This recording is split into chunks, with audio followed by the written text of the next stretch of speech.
name is Abbie Nixon. I look pretty normal, right? Like your typical high school sophomore. Until you're sitting beside me in class, and I pull this out. As some of you may know, I'm a type 1 juvenile diabetic. Having type 1 diabetes means that an organ in your body, called the pancreas, does not function properly. Whereas a normal person has a pancreas that produces the hormone insulin, which regulates blood glucose or sugar level in the blood, a type 1 diabetic like myself must take insulin through an injection multiple times a day. Since diabetics have to regulate their own blood glucose levels, they may experience something called hypoglycemia. Hypoglycemia is when the level of sugar in the blood is dangerously low. Depending on the situation, hypoglycemia can range from moderate to severe.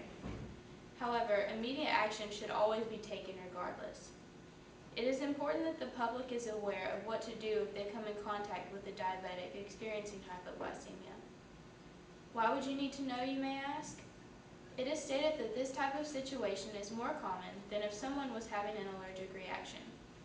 The number of deaths per year in the United States due to hypoglycemia is 2,854 to 9,278, compared to deaths due to allergic reaction, which is 150 to 200. If you are related to or associating with anyone who is diabetic, it is even more crucial for you to know what to do if they would ever need help. A diabetic would need assistance if they were unaware they were experiencing hypoglycemia. Symptoms include unconsciousness, semi-unconsciousness, or a seizure. Once you know for sure that hypoglycemia is in fact the case, you must locate the glucagon emergency kit that is either being carried around with them or being stored in a safe place, such as a nurse's office. Glucagon is an injection that treats hypoglycemia, but it cannot be self-administered. Glucagon must only be used if the diabetic is unable to take glucose orally. This is the glucagon emergency kit.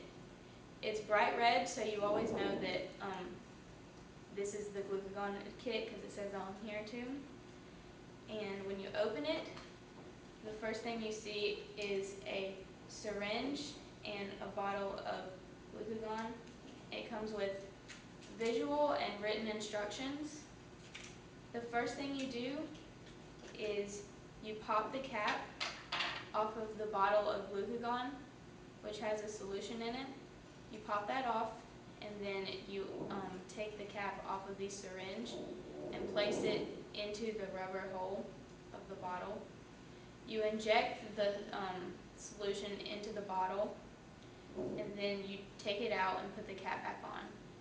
Then you mix the solution in the bottle until it's at water consistency, because if it's not, then the diabetic won't react to it. So once you have that done, you inject the needle back into the bottle. You draw up half of what's in here, and you stick it anywhere in the diabetic, in their arm or their leg or their stomach. And then you monitor their blood glucose levels, which should be at around 100 to 150. It's a good spot to have it come back up. A 911 call alone is not an alternate treatment for hypoglycemia because it wastes valuable time that could be the deciding factor for someone's life. Instead, a person would call 911 and then administer glucagon while waiting for the emergency personnel to arrive. Failing to immediately treat hypoglycemia could result in severe brain damage or even death. Even if you may think you will never be involved in a situation like this, it is important that you are prepared.